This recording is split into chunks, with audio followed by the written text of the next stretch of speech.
नमस्कार साथियों, मैं डॉक्टर सुरेश पांडे और आज हमारे साथ हैं आज के विशेष मेहमान आदरणीय श्री तुलसी प्रसाद जी शर्मा साहब, जो कि 84 वर्षीय हैं और सीनियर सिटीजन हैं। आप रिटायर्ड हेल्थ इंस्पेक्टर हैं।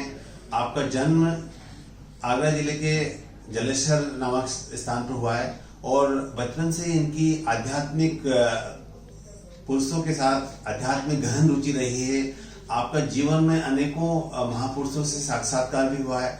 इनकी जीवन की यात्रा भौतिकता के साथ आध्यात्मिकता और स्वास्थ्य के क्षेत्र में इन्होंने विशेष काम किया है और मैं उनसे रिक्वेस्ट करूंगा कि कल इनके सुपुत्र श्री राजीव शर्मा साहब का नेत्र ऑपरेशन सूर्य नेत्र चिकित्सालय में संपन्न हुआ और मैं आपसे निवेदन करूंगा कि आपका किस प्रकार से अनुभव रहा सूर्य नेत्र चिकित्सालय के बारे में, वो आप शेयर करें और हमसे साझा करें। देखिए डॉक्टर साहब, अक्सर ऐसा होता है कि लोग डॉक्टर को भगवान कहते हैं। ये कोई एक कहावत नहीं है, ध्रुव सत्य है कि जो अपने को जिंदा रखता है वही परमात्मा है। तो डॉक्टर एक ऐसा काम करते हैं जिससे एक मरीज को जो है जीवन दान मिलता है। तो उसमें एक कुछ ऐसी आध्यात्मिक चीज जुड़ी हुई है कि डॉक्टर हर एक के पास वो नहीं होता, लेकिन किसी किसी को परमात्मा ऐसी शक्ति देता है तो वो एक अदृश्य शक्ति होती है और वही उससे काम कराती है। काम तो परमात्मा करता है, लेकिन आप उसके माध्यम बन जाते हैं और आपके हाथ से वो काम कर देता है। वो आप कभी भी अनुभव नहीं कर पाओगे कि मैंने ये काम किया है। आप खुद भी कभी काम करने के बाद ये अनुभव करेंगे कि ये काम कैसे हो गया। तो कैसे हो गया उसका कारण सिर्फ एक ही है, कोई अदृश्य शक्ति है जो आपसे काम करा रही है और इसका कभी भी अहंकार नहीं है। जहां अहंकार नहीं होता वो परमात्मा होता है। इसलिए वो शक्ति काम कराती है और अपनी कोई ताकत नहीं है कि हम कुछ इतना बड़ा भारी काम कर सके या इतना नाम हमारा हो जाए या इतना हमारी प्रशंसा हो जाए या इतना हम अच्छा काम कर सके। कोई अदृश्य शक्ति है जो काम कराती है।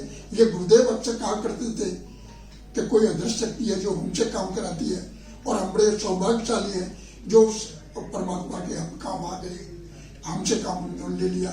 जैसे कि हनुमान जी का आता है कि वो हमेशा ही ऐसे रहा करते थे, निष्काम निस्वार्थ सेवा करते थे और परमात्मा की राम की निस्वार्थ सेवा करते थे, परम भक्त थे। वो कभी भी इतना निरंकार था, किसी भी भक्त में शायद नहीं होगी कि वो जो भी कहते थे परमात्मा को भी लोग कहते थे, पूछते थे कि आपने रावण को कैसे मारा। तो रावण तो अपने कर्मों से मरा, हम राम ने नहीं मारा। ऐसे ही हनुमान जी कहा करते, हनुमान तुम मेरे ऐसे भक्त हो जिनसे मैं उड़ने नहीं हो सकता, सबसे सेवक धर्म कठोरा, मैं तुम्हारे सम्मुख नहीं आ सकता हूँ। भगवान श्री राम कहते हैं हनुमान जी से, मैं तुम्हारे सम्मुख नहीं आ सकता हूँ। तुम तब हनुमान जी का कहते कि प्रभु कराते तो आप ही हो, मेरा नाम तो हो जाता है, कराते हो आप। अगर आप न कराओ तो मैं कुछ नहीं कर सकता। इसलिए गुरुदेव कहा करते थे कोई अदृश्य शक्ति है जो किसी डॉक्टर से काम कराती है और उसका नाम होता है। धन्यवाद डॉक्टर साहब, थैंक यू। आपके पास बड़ी कृपा है गुरुदेव की।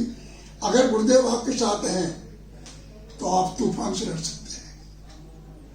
बिल्कुल आप सही कह रहे हैं कि अदृश्य शक्ति है जो कि काम कराती है और जीवन में जो भी काम है वो निष्काम भाव से करना चाहिए।